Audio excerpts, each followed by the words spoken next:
மக்களே, ஆனையிறங்கு டேம் இந்த view point பார்க்குறீங்க.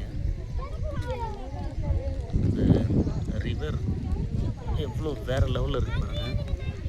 மூணாறு பெயர் காரணம் 3 ரிவர் அப்படின்னும் சொல்ல வராங்க.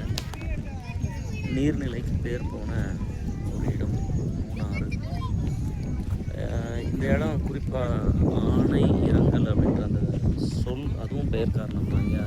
தொடர்ச்சியாக யானைகள் வந்து அவங்களுடைய முக்கிய தேவையான நீருக்காக வந்து இறங்குவாங்க. இங்கே நிறைய மக்கள் வந்திருக்காங்க.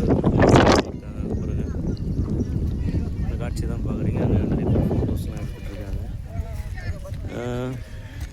இந்த வியூ பாயிண்ட்டு இங்கே மூணாரை பொறுத்தவரை ரொம்ப முக்கியமான விஷயம் வந்து எப்போ என்ன கிளைமேட் மாறும் அப்படின்னு. நீங்கள் ஆப்போசிட்டில் பார்த்தீங்கன்னா அதே தேயிலை நடுவில் இந்த மரங்கள், வால்பாறை, மூணாறு இதெல்லாம் கிட்டத்தட்ட ஒரே மாதிரியான அந்த அவுட்லுக்கை கொடுக்கும். இப்போ நான் ரொம்ப இதுக்கு முன்னாடி பேசுனது ரொம்ப ஸ்லோவாக இருந்திருக்கலாம். மேபி இங்கே காற்று நிறைய இருக்குது. நான் கவனக்குறைவில் ரொம்ப ஸ்லோவாக பேசிட்டேன். நீங்கள் பார்க்குற இடம் மூணாறு ஆனையிறங்கல் அப்படின்ற, மூணாறில் ஆனையிறங்கல்ன்ற ஒரு இடம். தண்ணி சும்மா தொட்டு பார்க்கலாம் என்ன ஃபீல்டில் இருக்காருன்னு. மக்களே, உங்களுக்கு தெரியுதுங்களா? தலைவர் யானை இந்த இடத்துல நிற்கிற இடம் இது. வாங்க மக்களே, நம்ம மேலே தொடர்ச்சியாக பயணம் பண்ணுவோம்.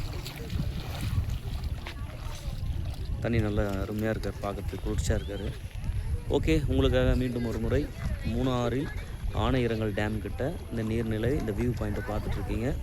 நம்ம தமிழ்நாடு எவ்வளோ அழகாக இருக்குது பாருங்கள். அயர்லாந்து, சுவிட்சர்லாந்து, எத்தனை லேண்டை பற்றி பேசிகிட்ருக்கோம். நம்ம தாய் மண் எவ்வளோ அழகாக இருக்குது பாருங்கள். நன்றி, வணக்கம்.